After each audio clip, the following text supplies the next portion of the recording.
A police officer and his canine were patrolling the city streets when the dog suddenly stopped, ears up, heart pounding. Across the crowd, a pregnant woman collapsed by a trash bin, ignored, unseen. But Rex saw her, and what happened next changed not only one life, but three. This is a story of silence, of a man who forgot how to feel, and a dog who helped him remember. It will break your heart and then heal it. Before we begin, tell me where you're watching from. Drop your country in the comments. I want to see how far this story of love and redemption travels. And if you believe that sometimes the quietest souls like a loyal dog can speak the loudest truths, hit that subscribe button.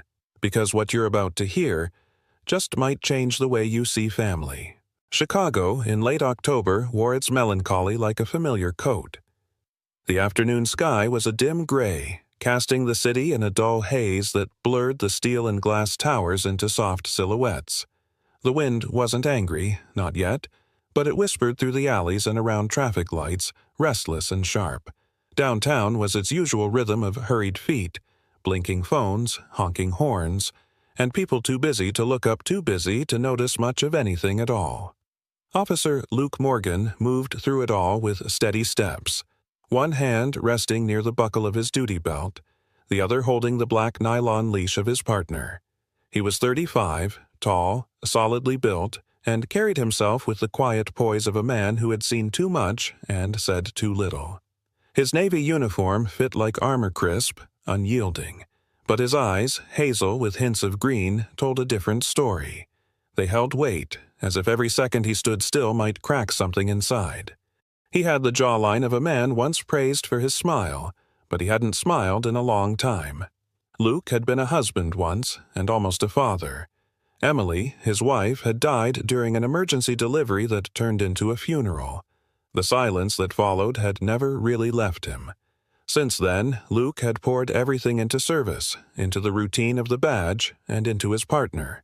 Rex, his 6-year-old German shepherd, was the only soul Luke trusted with everything. The dog was a picture of controlled power black saddle markings across a tan coat, strong legs, keen ears, and eyes that seemed far too intelligent for a creature who couldn't speak. Trained in search and rescue, narcotics, and crowd control, Rex was more than a police dog. He was Luke's shadow, his protector, his only constant. They had just rounded the intersection of Wabash and Monroe, the air thick with exhaust and chatter, when Rex stopped. Dead stop. His ears perked, nose tilted into the wind. Luke felt the jolt through the leash before he heard the first bark. "What is it, boy?" Luke asked, immediately alert. Rex didn't respond. He just pulled once, sharply, then took off across the crowded sidewalk. Luke followed without hesitation, weaving through pedestrians, narrowly avoiding a man balancing 3 coffee cups. That's when he saw her. Slumped against the red brick wall of a closed cafe, a woman sat collapsed beside a dented trash bin. Her legs were curled awkwardly beneath her, and one arm clutched her swollen belly. Her other hand reached aimlessly toward the wall behind her, as if trying to keep herself from slipping further into the concrete. Her blonde hair hung limp, clinging to her forehead with sweat. Her dress, a simple gray knit maternity outfit, was dusted with dirt and stained with panic. This was Grace Hollander, 29, former dance instructor turned expectant mother, whose life had shifted from rehearsals and studios to long days alone in a high-rise condo. Her husband, a rising tech executive, rarely made it home before midnight. Grace had gone out that day to feel human again, to walk a little, breathe the air. Her driver had let her off 2 blocks early. She hadn't made it the rest of the way.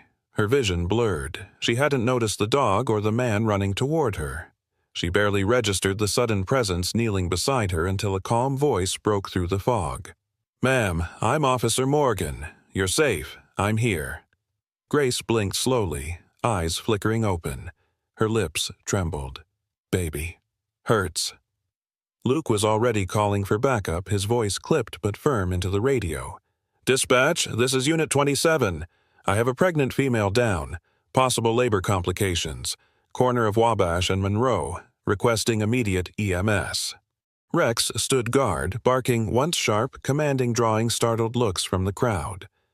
Most people simply passed by, their glances bouncing off the scene like raindrops off glass. One woman hesitated, pulled out her phone. A man in a hoodie gave the situation a single glance, then turned away. It was the dog, not the uniform, that truly broke their indifference. Luke gently checked Grace's pulse, then her breathing. "You're doing good. Help is coming." Rex lowered himself beside her, his massive head resting just inches from her side. Her fingers, pale and shaking, reached out instinctively and touched the soft fur near his ear. "Warm?" she whispered. Luke glanced down. Yeah, he's good at that. The ambulance arrived in less than 5 minutes, sirens slicing through the city noise. 2 paramedics jumped out, one of them, a seasoned black man in his 50s with a silver name tag that read Harris, nodded once at Luke. "She conscious?" "Barely. Weak pulse, says she's in pain." "Okay, let's move fast." They lifted Grace carefully, one paramedic monitoring her vitals while the other pulled out the stretcher. Luke stepped back, but Rex didn't budge. "Officer, is the dog coming with us?" Harris asked. "He's K9, trained and certified. He goes where I go." There was a beat of hesitation, then a nod. "All right, back of the truck." Luke helped lift Grace onto the stretcher, guiding Rex up after them. The German shepherd settled near her feet, head resting softly beside her leg like a sentinel. As the doors slammed shut, the interior filled with the rhythmic beeping of machines and the low hum of medical urgency. Grace opened her eyes just enough to see Luke across from her and Rex at her side. She offered a fragile smile. "You came with me." Luke nodded. "Of course." She looked at the dog. "He never looked away." "He's like that," Luke said. "Once he chooses someone, he doesn't stop protecting them." Rex didn't move. His eyes stayed locked on Grace, as if willing her to keep breathing, keep fighting, keep going. His ears twitched slightly with every bump in the road, but he stayed grounded, immovable, patient. Outside, the city kept rushing on. But inside that ambulance, time slowed. The air was filled not with panic, but with quiet purpose. And for the first time in years, Luke Morgan felt the smallest flicker of something unfamiliar hope. The hospital smelled of antiseptic and old coffee. Fluorescent lights flickered softly overhead, and somewhere down the corridor, the mechanical beeping of a heart monitor provided an oddly comforting rhythm. Officer Luke Morgan stood just outside the maternity ward's double doors, one hand resting lightly on Rex's head. His uniform was still buttoned tight, his sleeves stiff with the day's dust and tension, but there was no sign he intended to leave, even though his shift had ended nearly 40 minutes ago. Rex, the 6-year-old German shepherd with eyes too knowing for an animal, sat quietly at Luke's side. His body relaxed, but his ears were twitching constantly, head cocked toward the room where Grace Hollander lay recovering. He hadn't moved since the paramedics had wheeled her inside, not once. And Luke, somehow, couldn't bring himself to walk away either. A nurse walked past them, her scrubs the color of mint leaves, her sneakers soft on the tile. She gave Rex a half smile, then turned to Luke. "She's resting now. IV fluids helped. Baby's heart rate is good, strong." Luke nodded. "Thanks, Clara." Clara Willis was in her mid-40s, with sun-wrinkled eyes and a short, sensible haircut that framed a face perpetually on the edge of fatigue. She'd been a maternity nurse at St. Bridget's for over a decade, having returned to nursing after her divorce and the loss of her youngest son to a motorcycle accident. Since then, she treated every patient like her own child and had a soft spot for cops who didn't bark orders. "You know you don't have to stay, right?" she asked gently. "I know," Luke replied. "But he won't leave," Clara said, looking down at Rex. Luke gave the faintest shrug. "Neither will I." Clara nodded like she understood something deeper, then disappeared around the corner, leaving the hallway silent again. It was then that the elevator dinged. The doors opened, and a tall man in a slate-gray coat stepped out, his polished black shoes tapping sharply against the floor. He moved with a practiced confidence, eyes scanning the corridor like it was a boardroom. Ethan Hollander, 38, was everything his resume promised: a tech visionary, venture capitalist, Forbes featured entrepreneur. His dark brown hair was carefully styled, his jaw clean-shaven, his hands free of rings but heavy with expectation. His expression was unreadable, but his pace was fast. Too fast. He had the look of a man who had come not because he wanted to, but because his absence would be noticed. Luke watched him approach. There was no nod, no acknowledgement. Ethan didn't ask about his wife. Instead, he glanced at Rex and frowned slightly. "Is this necessary?" he asked, voice flat. Luke didn't answer. Rex stood, ears relaxed but alert, and then, without a command, Rex stepped forward and sniffed Ethan's hand. The man didn't flinch, but he didn't reach out either. Then, unexpectedly, Rex did something he hadn't done to anyone else that day. He licked Ethan's hand once, gently. Ethan blinked, startled, not in fear, but something close to discomfort.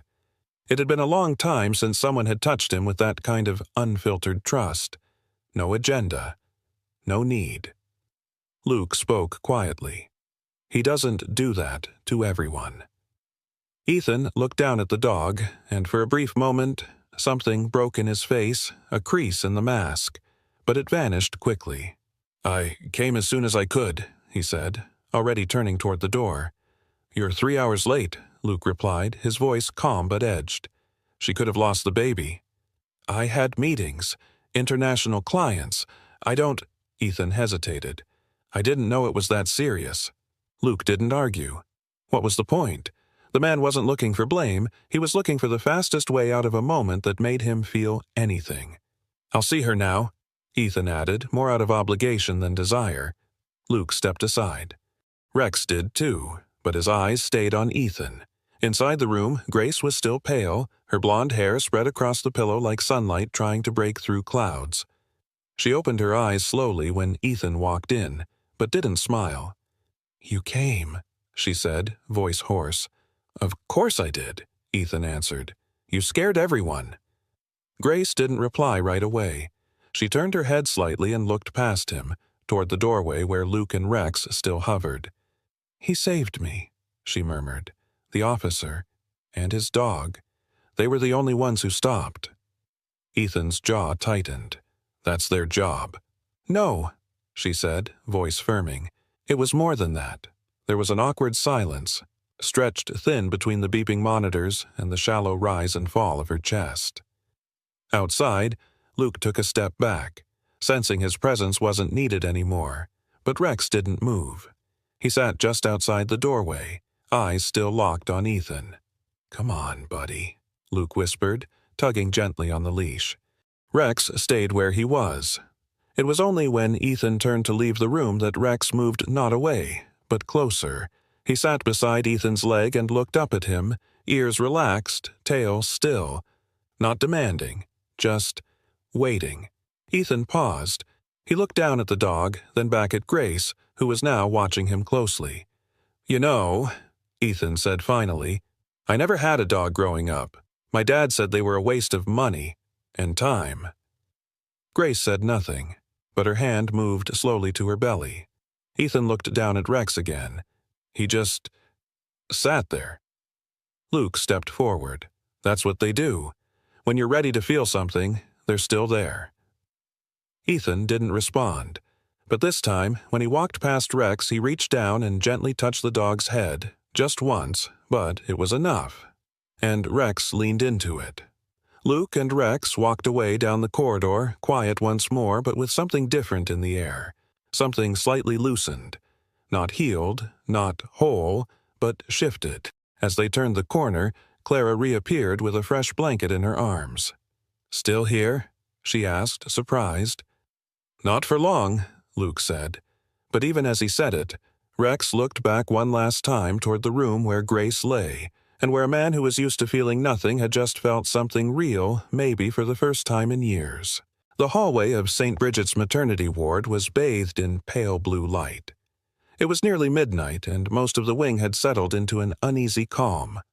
Monitors beeped at gentle intervals, nurses walked with practiced silence, and the scent of antiseptic hung faint but persistent in the air. On the far end of the corridor, room 214's door stood slightly ajar. Inside, Grace Hollander slept under the soft whir of a ceiling fan, her hand resting lightly atop her rounded belly. Ethan was in the room, slouched in a padded chair beside the bed, his tailored gray coat draped over the armrest, tie loosened. He wasn't sleeping. His elbows were on his knees, his hands pressed against his temples as if trying to press back the pressure building behind his eyes. His hair, usually styled with precision, had fallen across his brow in quiet disarray. He had answered dozens of investor emails earlier, taken one call outside in the hallway, but since then, nothing. Just stillness. Watching his wife sleep, listening to the quiet, until the quiet shattered. It started with a sound wet, low, involuntary. Then, Grace's body stiffened and her head rolled slightly to the side, lips parting in pain. Her breathing hitched. Her fingers clenched at the sheets. Ethan shot to his feet. "Grace!" She groaned, her face tightening, her legs curling slightly under the blanket. Sweat broke out across her forehead. The monitors began to beep erratically. "Grace, what's wrong?" Ethan reached for the call button but fumbled, knocking it onto the floor. He cursed under his breath, searching, useless. A nurse burst in within seconds. Natalie Grant, a petite woman in her early 30s with tight curls tucked beneath a surgical cap and an intensity that belied her size. She had grown up in the Bronx, raised by a single mother who worked nights. Her presence was firm, focused, and deeply maternal. "What happened?" she demanded, eyes darting between the monitor and Grace's pale face. I don't know," Ethan stammered. "She just started shaking." Natalie pressed a cold hand to Grace's forehead. "She's spiking. BP's climbing. Could be placental abruption. We need the attending now." The door burst open again, and into the room walked Officer Luke Morgan, still in uniform but with his jacket unzipped, face flushed from rushing back. Rex was beside him, moving with silent urgency. Luke had been on his way home when dispatch called. The moment he heard Grace's name, he turned the car around. "What's going on?" he asked, stepping back quickly as Natalie snapped an order into her pager. "She's in crisis. We're paging Dr. Teller. It's going to get crowded in here," Natalie said. But before anyone could react, Rex trotted past the tangle of cords and humans and without hesitation leapt lightly onto the bed. "Wait!" Ethan barked, startled.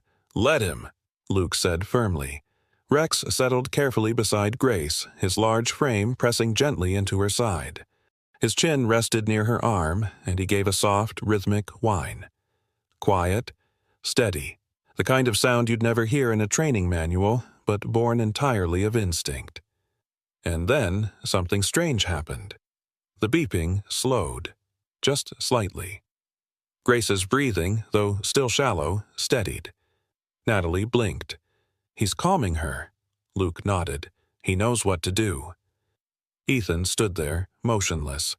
Watching this animal, this dog, bring more comfort to his wife in a moment of fear than he had managed all evening. Something sharp twisted in his chest. Guilt, maybe, or recognition. Luke stepped closer to Ethan, voice quiet but not cold. "Rex was trained for trauma, but it's more than that. He senses things, emotional shifts. He picks up on panic, grief." Ethan didn't respond, just stared at Rex, who now had one paw gently resting near Grace's elbow. "Emily, my wife," Luke continued. "She died in a delivery room like this. Placental hemorrhage. Doctors did everything right. But it happened so fast I didn't get to say goodbye." He swallowed, eyes fixed on nothing. "We were going to name her Clara. She didn't make it either." Ethan's lips parted slightly, as if to say something, but the words stuck. Luke didn't need a reply. He wasn't saying it for himself. He was saying it so someone would finally hear the weight of it. "I couldn't save them," he added. "But tonight, Rex and I got another chance." The overhead lights flickered as Dr. Teller arrived, a tall man in his 50s with dark-rimmed glasses and sleeves rolled up past his elbows. He took in the situation in seconds, issuing orders with a calm authority. Ethan backed away, allowing the team to move. He stood beside Luke now, watching as monitors were adjusted and fluids changed, but his eyes kept drifting back to the dog lying so still against Grace. "She trusts him," Ethan said quietly. "She should," Luke replied. "He doesn't leave people behind." The procedure took 20 minutes. Eventually, the tension in the room began to melt. Grace's vitals stabilized. Her eyes opened slightly, and she whispered something no one caught, but her hand moved slow, weak, and curled into the fur near Rex's neck. Only then did the dog lift his head and look at Luke, as if to say, "You can breathe now." Natalie exhaled. "She's out of the woods, for now." Ethan leaned against the wall, the polished veneer of business and control peeling around the edges. He looked at Luke, really looked at him for the first time. "I didn't know," he said, "about your wife." Luke nodded once.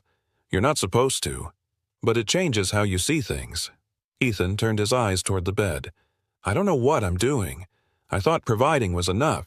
I thought I could keep things separate. Business, family, emotion. But tonight," he shook his head. "Tonight," Luke said gently, "you learned what matters." Rex stepped down from the bed, nuzzled Grace's hand one last time, and walked over to Ethan. He sat, tail sweeping once across the floor, and Ethan, still in his suit pants and socked feet, slowly lowered himself to one knee and placed a hand on Rex's broad neck. "Thank you," he whispered. It was a crisp Sunday morning, just after dawn, and Chicago had taken on a rare quietness. The city, usually so brash and hurried, moved slower on weekends, like even its steel and glass bones needed to stretch and breathe. The sky was clear for once, painted in a soft, chilly blue, and the scent of wet leaves lingered after a short overnight rain. Luke Morgan pulled his patrol jacket tighter as he walked down a quiet sidewalk near Lincoln Park, Rex trotting obediently beside him, tail wagging at half-mast. Luke was off duty for once. No badge, no weapon, just the dog, a coffee in his hand, and an awkward companion trailing a few steps behind. Ethan Hollander. Dressed in a navy peacoat over a thin sweater and black jeans, Ethan looked both too formal and too lost for a park setting. His hands were in his pockets, shoulders slightly hunched, as though bracing for something he didn't know how to face. He had agreed to come out only after Luke had suggested, gently but firmly, that some fresh air might help both his nerves and his perspective. "I don't really do this," Ethan had muttered when they first stepped outside the hospital. "Neither does half the city," Luke had replied. "That's why it works." Now, the two men walked side by side in near silence. Rex led the way, sniffing at grass patches, occasionally glancing back to check on them like a furry chaperone.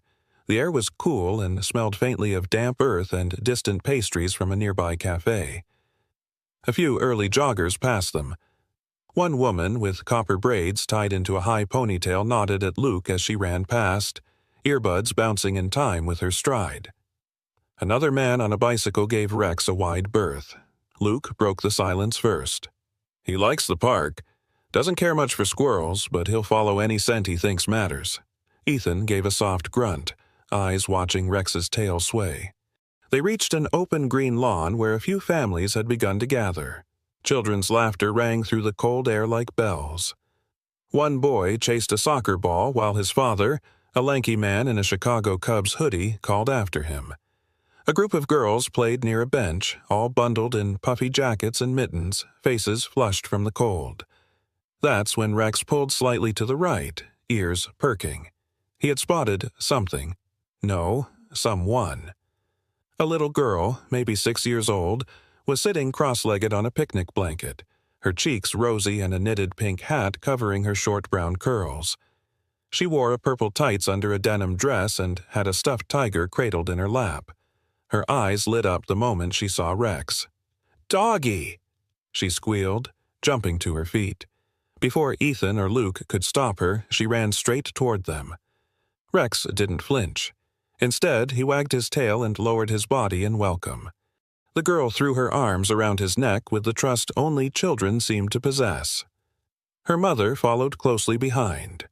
Jenny, a petite woman with shoulder-length auburn hair and tired but kind eyes. She wore a fleece jacket over yoga pants and carried a reusable coffee cup that read, "World's Okayest Mom." "I'm so sorry," she said breathlessly. "She has zero sense of boundaries." "It's fine," Luke said with a warm smile. "He's good with kids." The girl looked up at Ethan, still hugging Rex's neck. "Is this your dog, mister?" Ethan blinked. "No, he's not mine." The girl tilted her head. "But you're walking him. And he likes you. So, are you his dad?"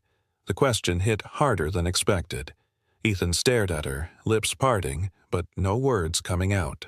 Luke watched the interaction quietly, the corners of his mouth twitching in the closest thing to a smile he'd shown in days. "Dogs know good people," Luke said simply. The little girl beamed, then kissed Rex on the nose before returning to her blanket. Jenny gave the men an apologetic wave and jogged after her daughter. Ethan watched them go, then turned toward Rex, who was now sitting calmly between them, tail brushing the grass. "She thought I was his dad," Ethan said softly. Luke didn't answer right away. He let the moment settle. "She's not wrong," he eventually replied. Ethan looked away, his throat tightening. "I haven't been a dad to anyone. I don't even know where to start." Luke nodded. "Most people don't. But starting doesn't mean you know. It means you try." They continued walking, this time slower. A breeze stirred fallen leaves around their shoes. "I was 5 when my dad left," Ethan said suddenly, his voice lower. "He packed up and walked out after a fight. I remember his back more than I remember his face. I used to sit at the front window every day for weeks after, thinking maybe he'd come back if he saw me waiting." Luke didn't interrupt. He just walked. "I promised myself I'd never be like him," Ethan continued. "But I got so good at providing that I forgot how to actually stay." "Rex doesn't care if you stay perfect," Luke said. "He just cares that you stay." They rounded a bend where the path led toward a duck pond. 2 toddlers tossed pieces of bread into the water while their parents chatted nearby. Rex watched the ducks with passing interest, then trotted ahead, tail wagging again. "You know," Ethan said slowly, "I've spent years in boardrooms negotiating million-dollar acquisitions. I've built companies from scratch. I've given keynote speeches in front of thousands. And none of that," Luke said gently, "taught you how to hold your wife's hand in the dark." Ethan didn't answer. They sat on a bench overlooking the pond, the sun climbing slowly above the skyline. Rex settled between them, head resting on Luke's boot. The air was still, the city quiet, as though pausing just long enough for someone to catch their breath. Ethan reached down, rubbed Rex's ear absent-mindedly. The dog leaned into the touch. "She's due in 5 weeks," Ethan said. "I don't even know how to change a diaper." "You'll learn," Luke said. "Same way we all did. One mistake at a time." They sat in silence a little longer. And for the first time since Grace collapsed, Ethan didn't feel completely alone. The maternity ward was still wrapped in that fragile hush that followed medical emergencies. Morning had arrived in shades of gold, filtering through the hospital blinds, soft and hesitant, as if unsure it was welcome after such a long, restless night. The clatter of breakfast carts echoed faintly down the hall, accompanied by the scent of weak coffee and warm oatmeal. Grace Hollander stirred in her hospital bed, slowly blinking away the residue of sleep. Her body ached, but the pain was manageable now, controlled by medication and the soft, rhythmic hum of machinery nearby. Outside her room, voices murmured in low tones, muffled behind glass. She turned her head to the side, and through the narrow vertical window in the door, she caught a glimpse of something that made her breath pause. Out in the hallway, curled in a slightly awkward position against the wall, Ethan was asleep. Head tipped back, arms crossed over his chest, face lined with a kind of vulnerability she hadn't seen in years, and lying beside him like a loyal guardian was Rex. The German Shepherd was curled tightly, his head resting against Ethan's boot, chest rising and falling in peaceful sync with the man's. Grace reached for her phone on the side table and quietly snapped a photo through the glass. Her fingers trembled slightly, not from weakness, but from something else. Reverence, maybe. Or disbelief. When Clara, the seasoned nurse from earlier shifts, entered with her chart, Grace tilted the phone toward her. "Look," Grace whispered, a soft smile touching her lips. "Two of my heroes." Clara leaned in, squinted at the image, and chuckled softly. "Well, I'll be damned. If that doesn't melt the icicles off your husband, nothing will." Grace laughed weakly, then winced. "He's changing. I think Rex has something to do with it." Clara, a woman who had seen every type of man walk through the maternity ward, nervous dads, absent ones, fragile ones, broken ones, simply nodded. "Dogs have a way of showing us who we are, without saying a word." Outside, Ethan stirred. He blinked groggily, wiping his face with one hand. The stiff linoleum had left a crease across his cheek. Rex lifted his head and gave a single low whuff of breath, tail brushing gently along the floor. Ethan looked down, smiled faintly, and reached to rub behind the dog's ear. "Still here, huh?" he murmured. Rex didn't move, but leaned into the touch. Luke arrived moments later carrying a large paper bag and 2 to-go coffees. His uniform jacket was off, revealing a faded navy sweater and the holster still clipped to his belt. His expression was unreadable, but his eyes flicked immediately to the scene before him. Ethan glanced up at him. "Didn't hear you coming." "Didn't want to wake you," Luke replied, offering the coffee. Ethan took it with a nod. "You sleep at all?" Luke gave a short shrug. "Not really the point." From the bag, Ethan pulled out a foil-wrapped egg sandwich and a paper cup filled with small sausage links. He unwrapped both, then carefully laid the sausage cup on the floor. "For him," Ethan said, motioning to Rex. Luke raised an eyebrow. "You're feeding him now?" Ethan gave a sheepish shrug. "It felt wrong not to." Rex sniffed the sausages, then looked up at Luke as if asking for permission. Luke gave a nod, and Rex began eating slowly, content. Grace had been right. This moment was something rare. Luke leaned against the wall, watching Ethan as he sat cross-legged beside the dog. There was a softness in his expression now, one that hadn't been there before. Not just exhaustion, something closer to gentleness.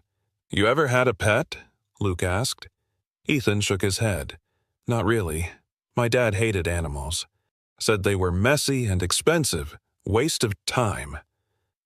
Luke didn't say anything. Ethan sipped his coffee and watched Rex finish the last bite. "But this one, he's different. He doesn't ask for anything, just shows up." Luke finally smiled. "That's what makes them harder to ignore."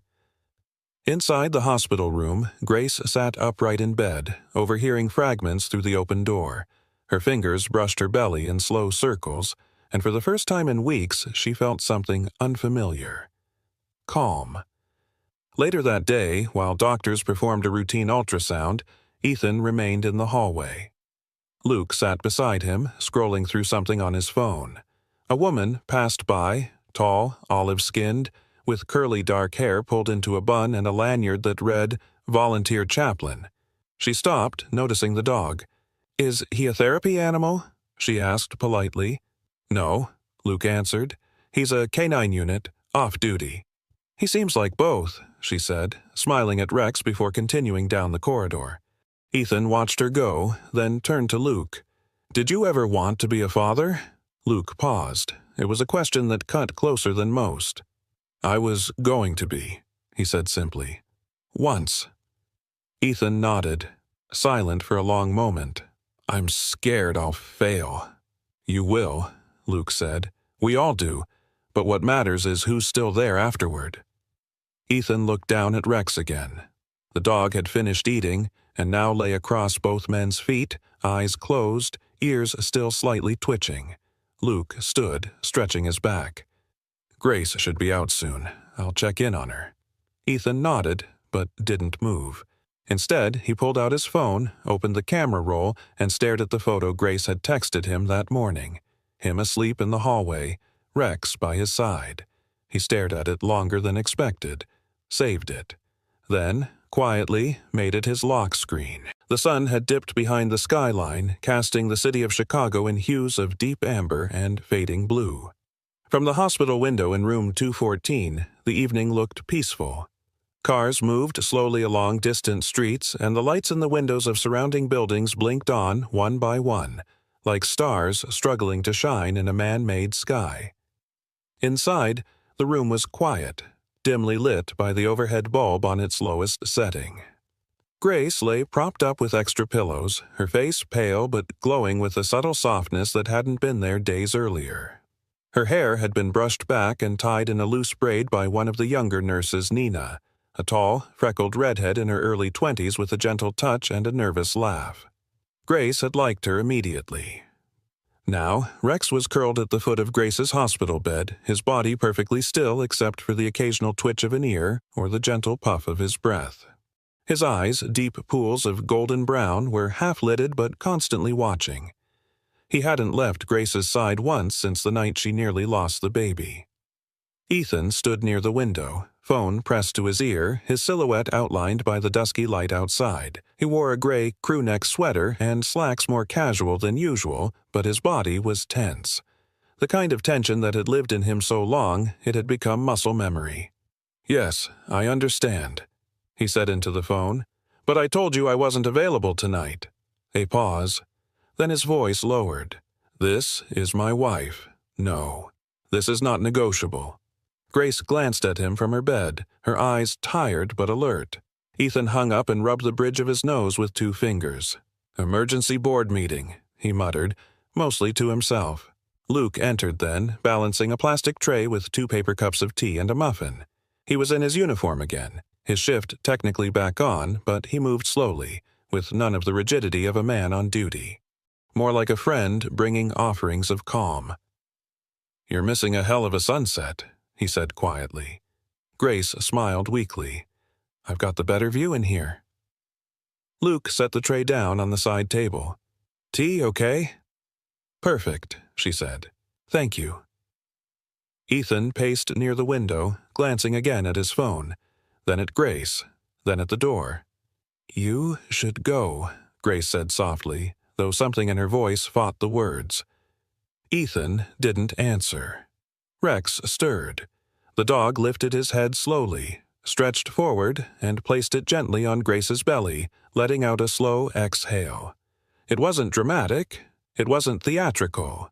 It was quiet, deliberate. Then Rex turned his gaze toward Ethan. That gaze. It wasn't accusatory. It wasn't pleading. It simply was. An ancient, steady look that spoke in a language only hearts could understand. A language of presence. Of choices. Ethan stared at the dog. Something in his chest pulled taut. Grace reached down and stroked Rex's ear. "He knows things," she said softly. "He always does." Ethan didn't move. Luke stood quietly at the side of the room, arms folded loosely across his chest. He watched the scene unfold without speaking, as if waiting for a moment that didn't belong to him. Then Ethan finally spoke. "Work can wait," he said, more to himself than anyone else. He reached for his phone, turned it over in his palm, then powered it off. The screen went black. He slid it into his coat pocket and crossed the room. He sat down beside Grace, gently placing a hand over hers. "I don't want to be the kind of man who only shows up in photos." Grace's eyes filled with tears, not dramatic, just enough to shimmer. She squeezed his hand.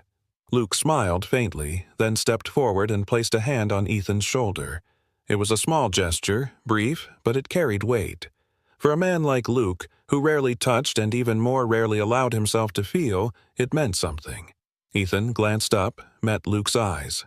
"Thanks," he said. "No need," Luke replied. Rex lay silently, head still resting on Grace's stomach, tail swishing once across the bed. He had said all he needed to say. Later that evening, after Grace had dozed off and Luke had returned to his patrol route, Ethan remained in the room, his chair pulled close to the bed. He reached down and scratched Rex behind the ears. "You never say anything," Ethan murmured. "But somehow, you say everything."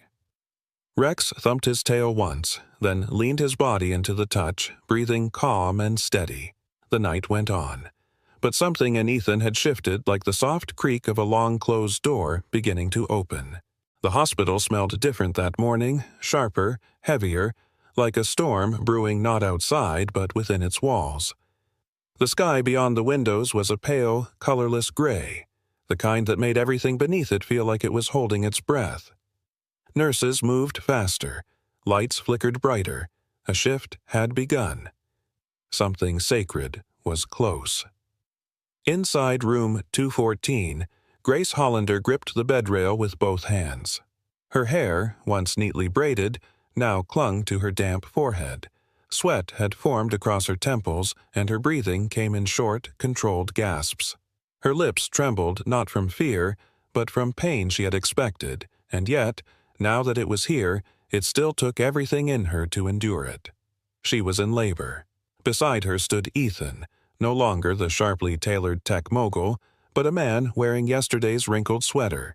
His sleeves rolled to the elbows, eyes wide but not panicked. For once he wasn't checking his phone, making deals, or calculating his next move. He was present, really present, and it showed in the way his hand gripped hers, firm, unwavering, and without any trace of hesitation. The room had been prepped by Nurse Natalie, who had returned for her shift.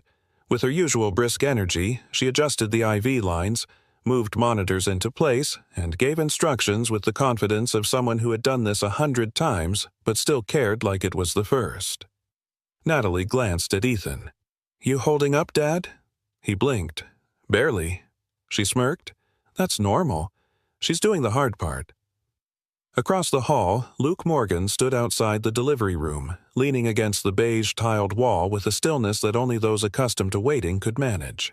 He had shed his uniform jacket and now wore a faded long-sleeved shirt beneath the bulletproof vest, which he'd loosened for comfort. His hands were folded across his chest, his face unreadable, but inside something trembled.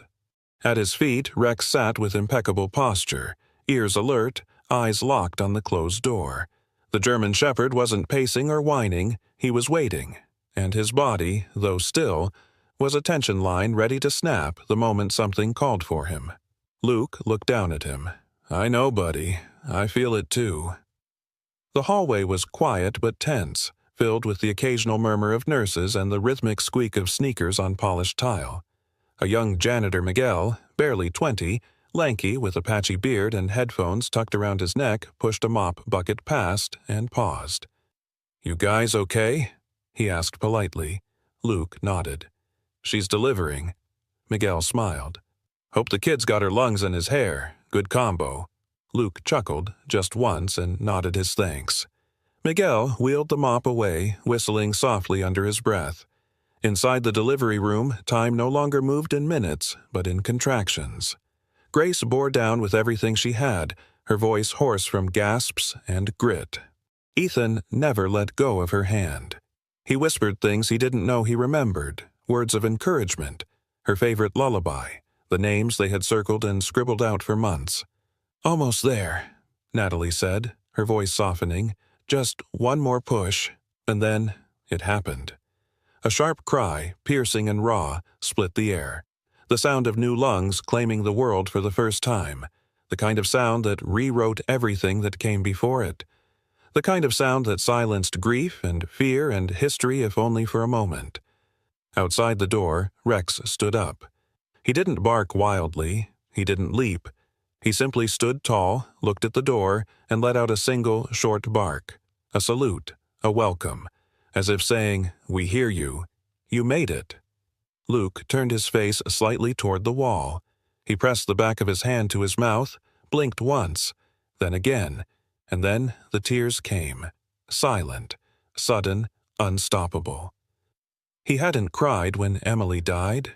He hadn't cried at the funeral. Not when he sold their nursery furniture, not when he packed her last sweater into a donation box. But now, with the echo of that newborn cry in his ears, he cried. For what he lost, and for what this child had gained. Inside, Ethan watched as Natalie placed the tiny bundle into Grace's arms. The baby was wrapped tightly, pink-faced and furious with life, hands curled into fists no larger than a thimble. "He's perfect," Grace whispered, brushing a tear from her cheek. Ethan couldn't speak. He just leaned in, eyes wide, face soft in a way it had never been. He ran a trembling finger along the baby's brow. "He's ours," he said, barely audible. Grace looked up at him, eyes wet and full. "He has your eyebrows," she said, smiling. "And your stubborn lungs," he added. They both laughed, then cried. Natalie stepped back, watching with a warm smile. "Name?" Grace and Ethan looked at each other. The name had been picked for months, but now, in this moment, saying it felt sacred. "Caleb," Grace said. "Caleb Elijah Hollander." Outside, Luke leaned against the wall again, composing himself. Rex sat beside him once more, eyes calm now, posture easy. Luke rubbed the dog's head. "We did good, huh?" Rex didn't answer, but his tail brushed once against Luke's boot. Later, as the sun finally broke through the clouds and lit up the hallway with a thin golden light, the door to the delivery room opened. Ethan stepped out first, cradling the tiny baby wrapped in hospital linens. Luke stood, clearing his throat and wiping the last remnants of emotion from his face. "Everything okay?" he asked. Ethan looked down at the infant in his arms. "More than okay," he said. "Would you like to meet him?" Luke stepped closer. The baby blinked up at him with soft, unfocused eyes. "This," Ethan said, "is Caleb, and this guy," he looked down at Rex, "I think he's already family." Spring arrived slowly in Chicago that year, like someone stepping hesitantly into a room they weren't sure they belonged in. But by April, the parks had begun to turn green again. The trees blushed with buds, the air smelled faintly of earth and warmth, and the breeze no longer bit. Grant Park was alive. Strollers rolled lazily over the pathways, joggers smiled at strangers, and the sky had finally remembered how to be blue. On a gently winding path shaded by young maple trees, the Hollander family walked in quiet rhythm. Grace wore a soft lavender cardigan over a floral blouse, her golden hair tied back in a low ponytail. Her figure had filled out again, healthy, glowing, with the calm contentment of someone who had walked through the fire and made it to the other side. She pushed a lightweight stroller with one hand, her other clasped in Ethan's. Ethan had changed too, though not in the way that showed on his clothes. He still dressed neatly, charcoal slacks, a light blue Oxford shirt, but there was no phone in his hand, no Bluetooth in his ear. Instead, his gaze was steady on his son and the woman beside him, his steps unhurried, his grip gentle. Ahead of them, Rex darted in and out of the trees. His fur gleamed in the sunlight black and tan with a silvering around the muzzle that hadn't been there a year ago. His movement still held power, but it had softened. Less tension, more joy. Every few minutes he would circle back, nudge the stroller with his nose, or glance up at Ethan as if checking, "Is everything still okay?" It always was. A few yards behind them, Luke Morgan walked with his hands in his jacket pockets, boots crunching softly on the gravel. He wore civilian clothes now, dark jeans, a forest green hoodie, but his presence was unmistakable. He had the bearing of someone always watching, always listening, but the weight that had once lived in his shoulders had begun to ease. At his side walked Mira, a small girl no older than 7, with brown hair tied in 2 low puffs and oversized glasses that slipped down her nose every few minutes. She wore a purple raincoat decorated with tiny yellow ducks and mismatched sneakers that made her feet slap rhythmically against the ground. Her skin was a warm almond tone, and her eyes held both curiosity and caution, the mark of a child who'd learned too early not to expect permanence. She reached up to take Luke's hand, and he gave it to her without a word. They walked together in silence for a while, except when Mira pointed out a robin on a low branch or a squirrel darting through the underbrush. "How do you know he likes me?" she asked suddenly, nodding toward Rex. Luke looked down at her. "Because he came to sit next to you before you even said a word." "He did," she nodded. "I was crying." Luke smiled faintly. "That's when he listens best."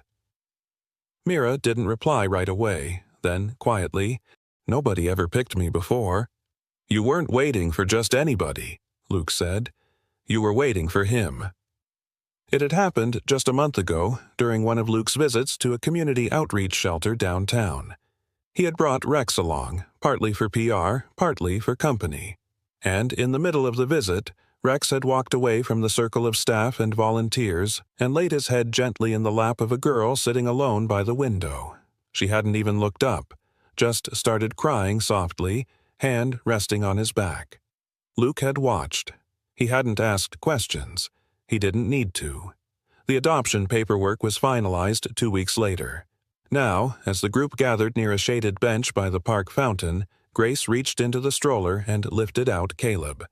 The baby gurgled softly, his wide brown eyes blinking up at the filtered sunlight. His head, still fuzzy with dark hair, nestled easily against his mother's shoulder. Ethan reached out, brushing the boy's back with the ease of someone who'd learned by heart every movement, every sound, every breath. Across the way, Luke sat down on the bench, Mira climbing up beside him, swinging her legs. Rex rested his chin on Mira's lap, tail thumping quietly. Ethan joined them a moment later, baby in arms. "We're planning a dedication event," he said to Luke, "for the foundation." Luke raised an eyebrow. "The one for rescue dog training?" Ethan nodded. "We're calling it the Rex Initiative, focused on pairing retired canines with veterans, first responders, and families who've experienced trauma." Grace chimed in. "It was Ethan's idea, but only because of you." Luke looked uncomfortable but didn't argue. "You gave me back more than just my family," Ethan continued. "You showed me how to build one." Luke didn't say anything, but when Rex leaned his body closer to the bench and looked up at him, he placed a hand on the dog's head and left it there. "You ever think about what comes next?" Ethan asked.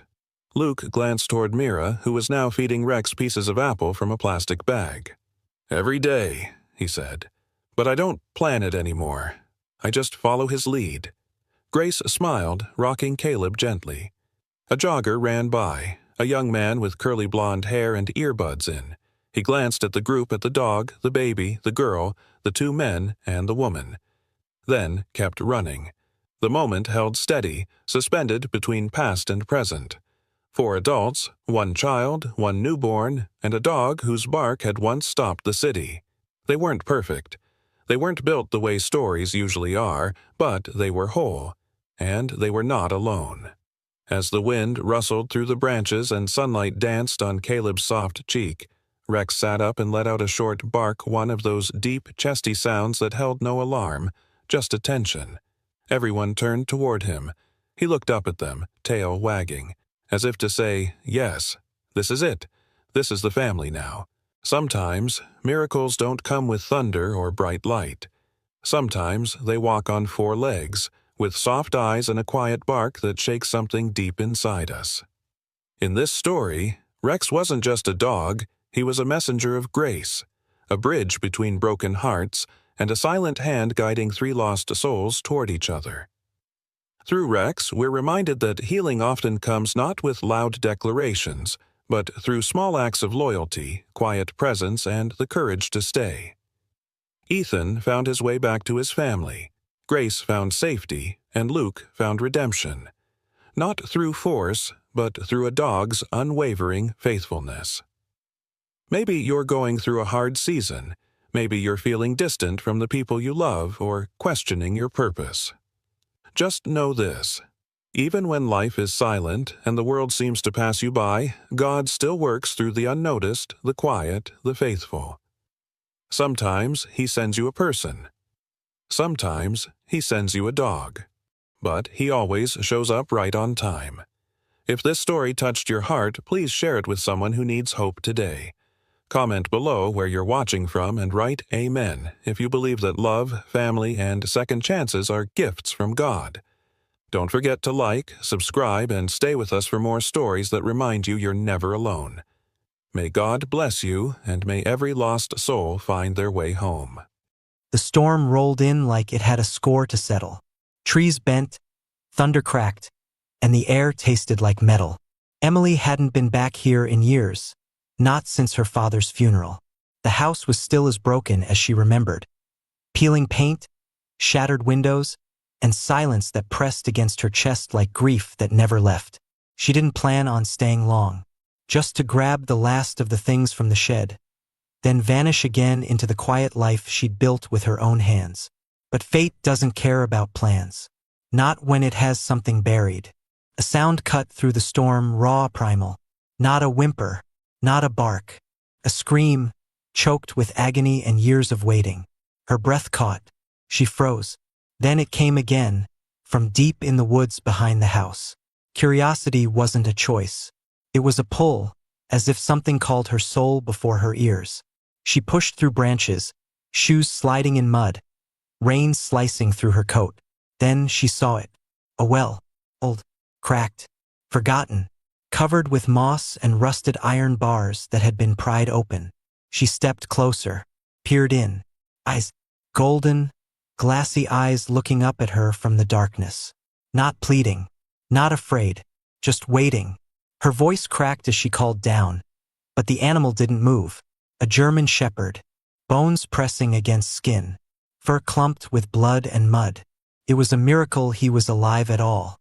But what shook her most wasn't the dog. It was what he held in his jaws. He didn't growl, didn't whimper. He dropped it, a military dog tag. She scrambled to her knees, tied a rope from her backpack to a fence post, and lowered it into the dark. The dog just stared. No movement, as if he'd forgotten how to trust hands.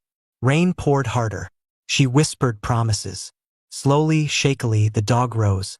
One leg, then another, then collapsed again. Her heart hammered. She lowered herself halfway into the well, ignoring the freezing stone against her chest, and wrapped her arms around him. Somehow, with every ounce of strength she had left, she lifted. Mud smeared her arms, her chest, her face. But when she dragged him over the edge, he didn't resist. He just laid his head in her lap. His heartbeat was faint. She pressed her hand to his ribs, counted the seconds between breaths, then looked at the dog tag in the grass. The name was scratched nearly beyond recognition, but one word remained clear. Ranger. She carried him home. Every step was a struggle, but she didn't stop. Not when her body screamed. Not when her tears blurred the path. Inside, she wrapped him in old blankets, lit the fireplace, and watched the storm scream against the windows. He didn't eat, didn't drink, didn't even flinch. He stared at the door, muscles tight, like a soldier waiting for orders. Like he knew this house, like it remembered him too. She whispered again and again, trying every soft word her broken voice could offer. But Ranger didn't blink. He just watched that door, even as his body trembled. Lightning flashed. Emily walked back to the kitchen, shaking. She pulled out her phone, ready to call someone, anyone. But before she could dial, a sharp sound behind her made her spin. Ranger was on his feet, weak but standing. He limped toward a far wall, nose pressed low, ears forward. Then he pawed at the floor. Scratch, scratch, scratch. Her heart pounded. She got on her knees, pulled away the rug. The wood was old, brittle. She pried it up with a crowbar, the musty scent of rot flooding her nose. Underneath, buried in dust and dirt, was a small black plastic case. She opened it. Inside, a memory card. Not labeled, not locked, just waiting. She slid it into her laptop. The screen flickered, static. Then a video loaded. Night vision. A man, bruised, blindfolded, tied to a chair. He whispered one word again and again. Ranger. The video cut out.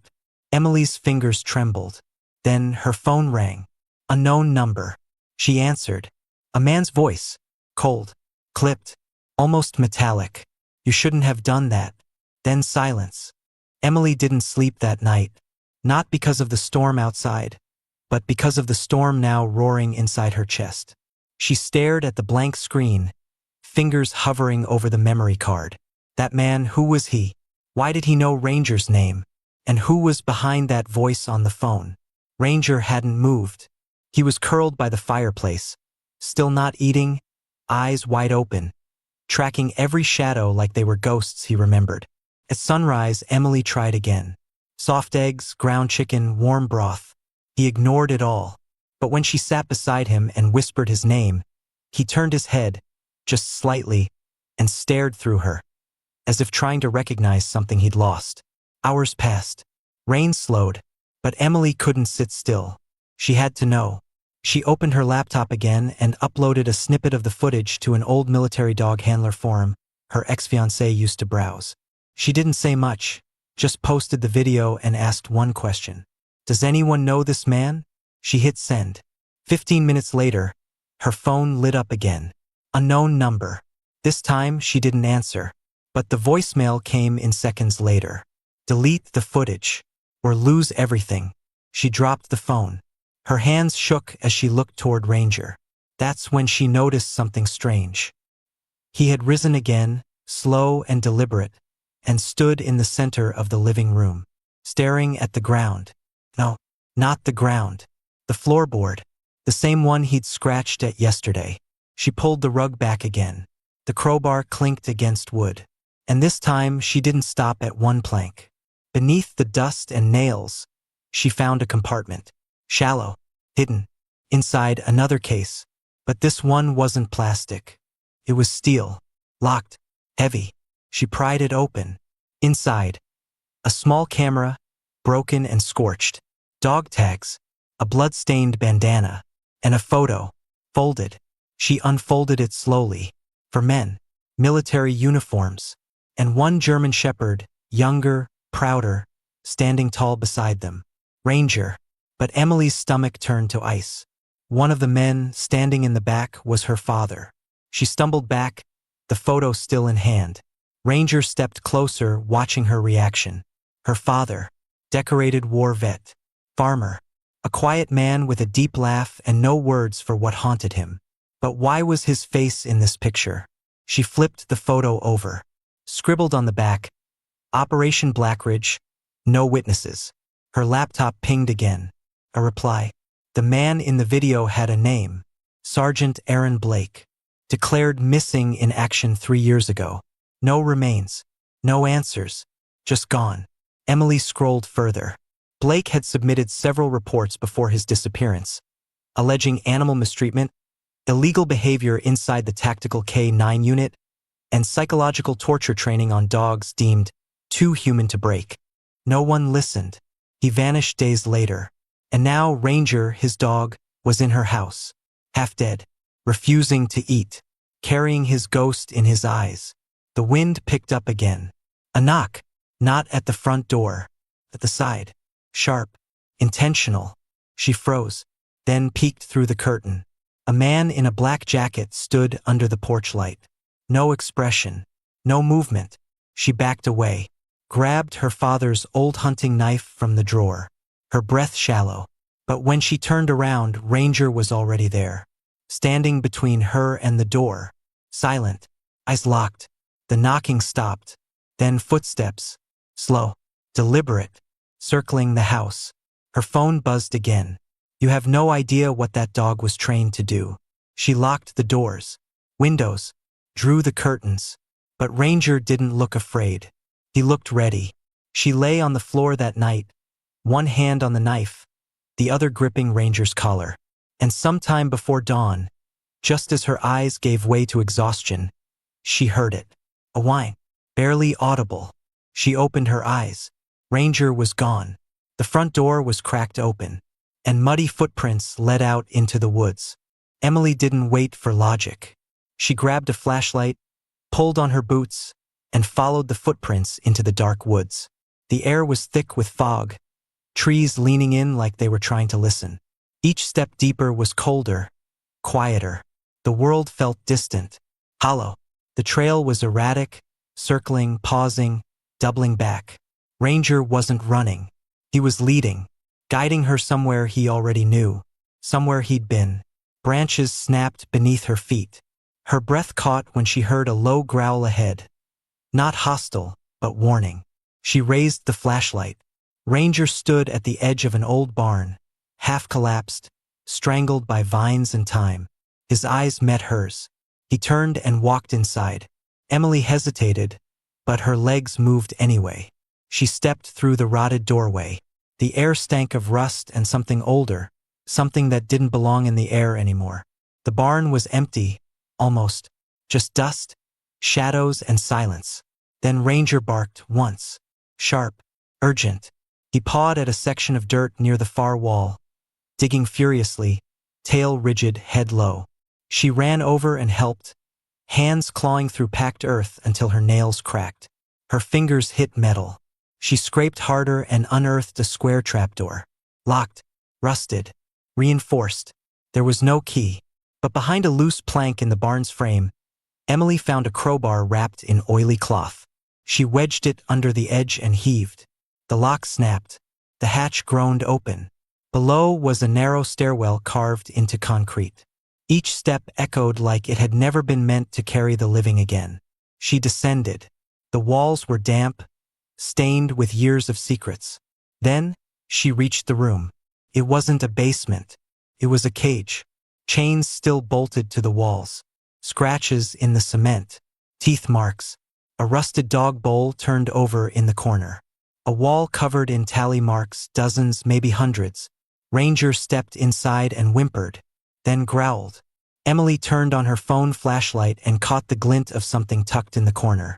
A military patch, blood-streaked, and next to it, buried under old newspapers and mold, another dog tag.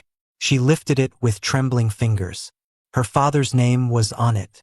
Her knees buckled. She fell back, gasping, the cold floor sucking the heat from her spine.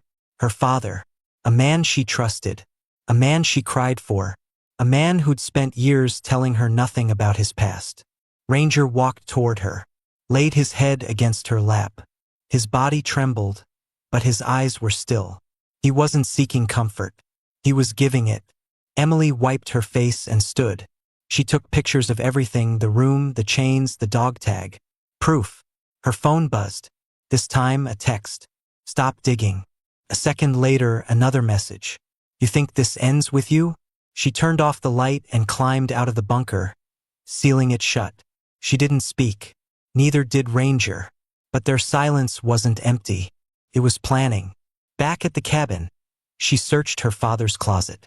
Old uniforms. A photo album. Nothing until she checked the toolbox under the bed.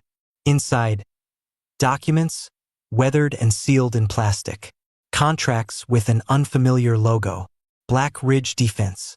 Private military company. No insignias. No address. Just mission logs. One stood out. Subject R21. Failure to respond to aggression reprogramming. Displays empathy.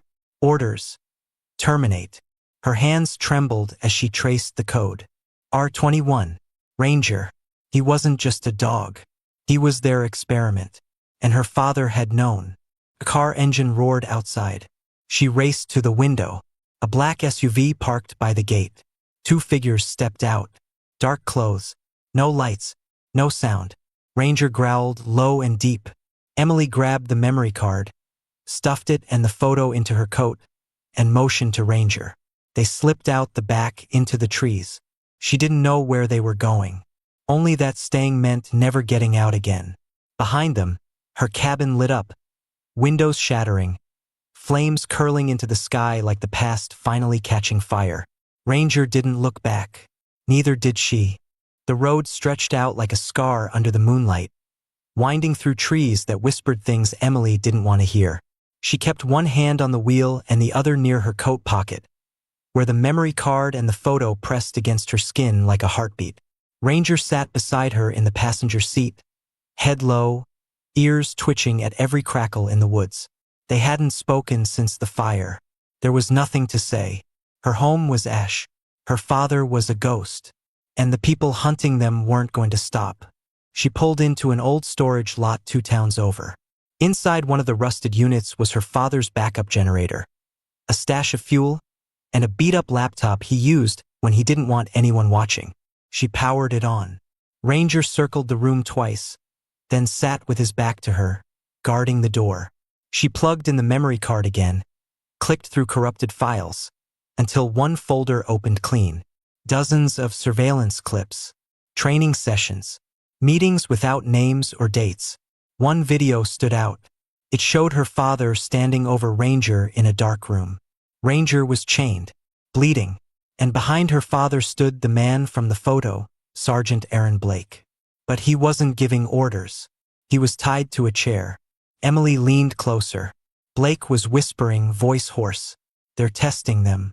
Not for combat. For loyalty. He looked straight into the camera.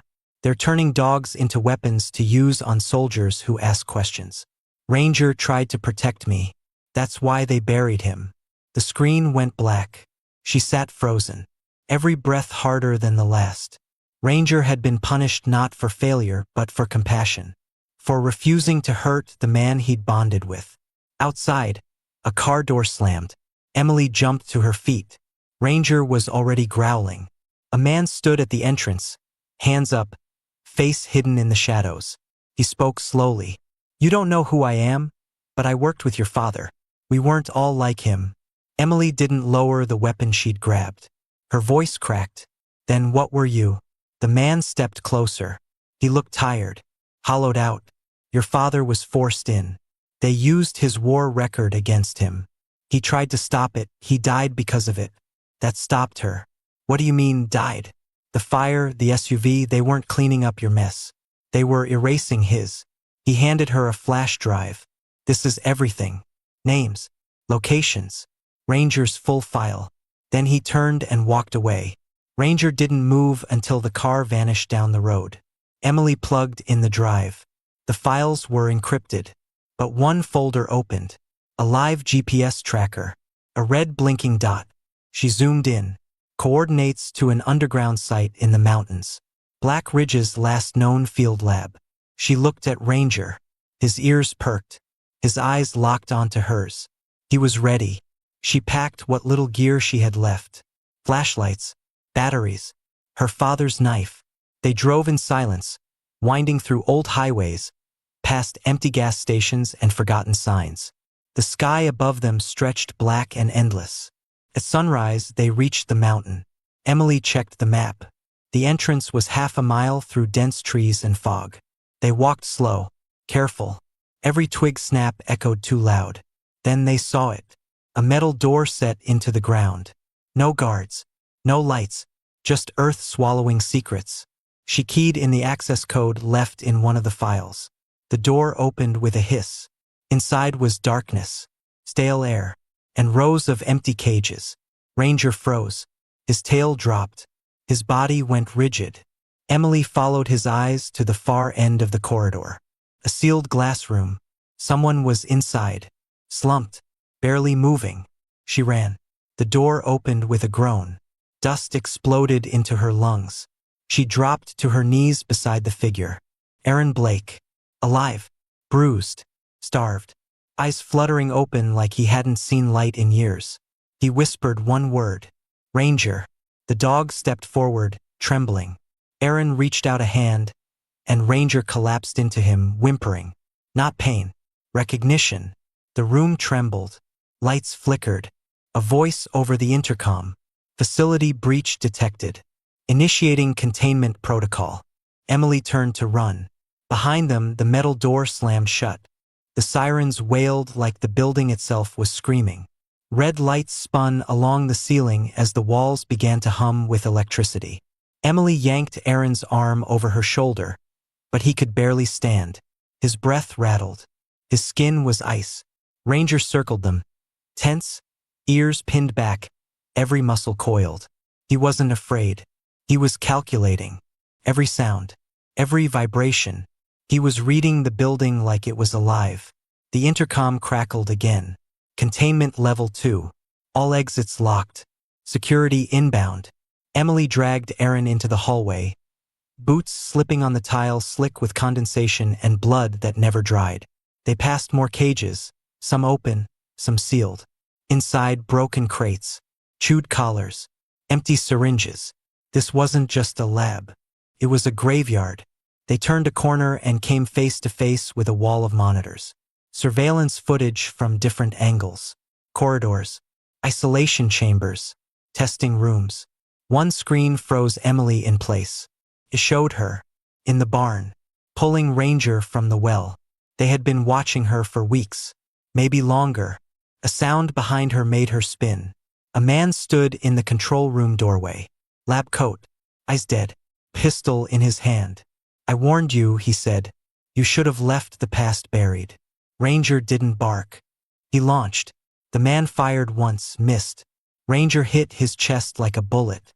The gun clattered. Teeth met flesh. Screams filled the hallway. Emily pulled Aaron toward the elevator marked service shaft. She punched the emergency override code from the flash drive. The doors opened slowly, groaning like they hadn't moved in years. Ranger limped back to her, his mouth bloodied, eyes alert. They piled in. The elevator descended, then stopped too soon. Lights flickered, then died. Darkness swallowed them. Emily fumbled for a flashlight. The beam caught a door in the shaft wall, half-rusted shut. They forced it open. A tight maintenance tunnel snaked forward. Ranger moved first, crawling low. Emily followed with Aaron, half carrying, half dragging him through the steel intestine of the mountain. Then came the sound of footsteps. Not behind. Ahead. Flashlights flicked on. 2 armed men in black tactical gear blocked the path. One raised his weapon. The other hesitated. Wait, is that? He didn't finish. Ranger flew forward. Shots exploded. Emily dropped flat. Aaron rolled against the wall. The first man screamed. The second turned to run, but Emily was already on her feet. She slammed a wrench into the back of his skull. He collapsed. Silence fell again.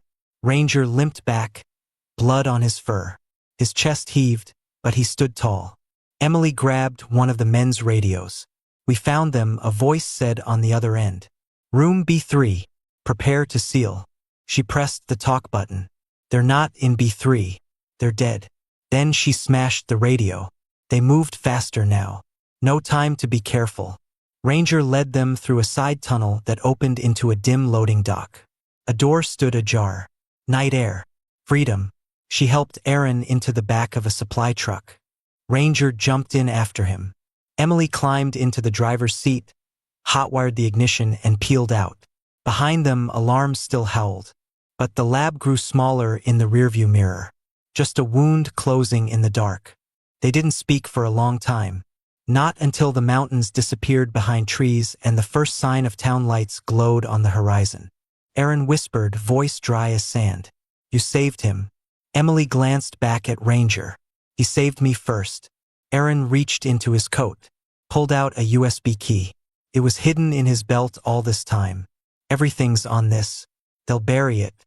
Or us. We can't stop now. Emily nodded, hands gripping the wheel tighter. They wouldn't run. Not anymore. The truth was bleeding into the open, and the world was going to see it, even if it cost everything. The morning light spilled over the horizon like it had something to prove. Emily stood on the rooftop of an abandoned radio station outside the city. The wind cut through her jacket, but her hands didn't shake. Not this time. The USB drive Aaron gave her was in her pocket. The footage was real. The files were undeniable. And the world was going to see all of it. Below, Aaron waited in the truck, wrapped in blankets. His breathing had steadied, but his eyes never stopped scanning. He knew they were coming. Emily knew too, but they weren't hiding anymore. Ranger sat by her side, watching the treeline. The signal tower came to life with a low hum as she connected the USB to the broadcasting system. Static filled the airwaves. Her fingers flew across the keyboard.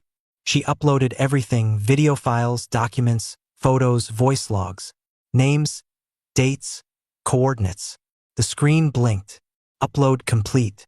A single green bar confirmed it. The truth was out. She pulled her phone and hit the live button on her social media. Her face filled the screen. No makeup, no fear. This is for the ones who were silenced. For the ones who never came home. For the ones they called animals. But the most human soul I've ever met is covered in fur and scars. And his name is Ranger. The feed exploded with viewers. Thousands. Then tens of thousands. Then she heard it. Rotors. She looked up. 3 helicopters slicing the sky. She ran down the stairs and back to the truck. They found us. Aaron gritted his teeth. He pulled himself upright, pistol in hand. I'm not dying in a cage. Emily started the engine. Ranger barked once. They took off down the service road, tires spitting gravel. One chopper descended, kicking up dust. A black SUV swerved onto the road ahead and blocked their path. Emily slammed the brakes. Doors opened. Agents stepped out, armed, armored, mechanical in their silence. Drop the dog. Drop the drive. Emily didn't move. The lead agent raised his weapon. You've made your point. Now disappear, or we disappear you. Then a horn. A second truck skidded onto the road behind them. A woman jumped out, camera in hand. A journalist. You're live, she shouted. Every gun, every face, every move. Don't blink. More cars arrived. Civilians, protesters, reporters. It spread like wildfire. People saw the stream and they came. The agents froze. The lead lowered his weapon. For a moment, no one spoke. Then Aaron stepped out of the truck, dragging his wounded leg, and looked the man in the eyes. You kept me underground for 3 years. You don't get to silence me again. Ranger followed him, standing tall at his side. One of the agents turned, got back into the SUV. No shots fired, just a quiet retreat. One by one, the rest followed. Emily fell to her knees, not in surrender but in relief. The crowd gathered. Someone handed her a mic. She spoke not with rage, but with weight. They thought he was just a dog, just a tool. But he remembered every face, every hurt. And when they left him to die, he still tried to protect the ones who broke him. Ranger stood beside her, ears up, chest proud, scars visible for all to see. He never gave up. A month later, the hearings began. Names were called, secrets dragged into the light. Emily sat beside Ranger in every courtroom. Aaron testified with fire in his throat. Survivors stepped forward. The country watched. Ranger was cleared. Medals were offered. Emily declined them. He doesn't need medals. He needs peace. They moved to a quiet place after that. Fields instead of fences. No more cages. Just open sky. On the 1-year anniversary, Ranger sat on a hill overlooking the valley. Emily placed the original dog tags at the base of an old oak tree. Aaron visited every Sunday. Still limping. Still healing. And Ranger? He didn't limp anymore. He ran. Like something had been lifted. Like he finally knew. He was free. If you felt something through this story, don't scroll. Don't forget. Like, share, and subscribe so this story can reach every heart that needs to hear it. Because sometimes the strongest soldier walks on 4 legs. And sometimes the loudest cry for justice comes from a well in the dark. The world moved on, but not everyone forgot. A year had passed since Ranger's story broke open like a scar too long hidden. Headlines had faded. The news cycle churned forward. But for Emily, the weight of it never disappeared.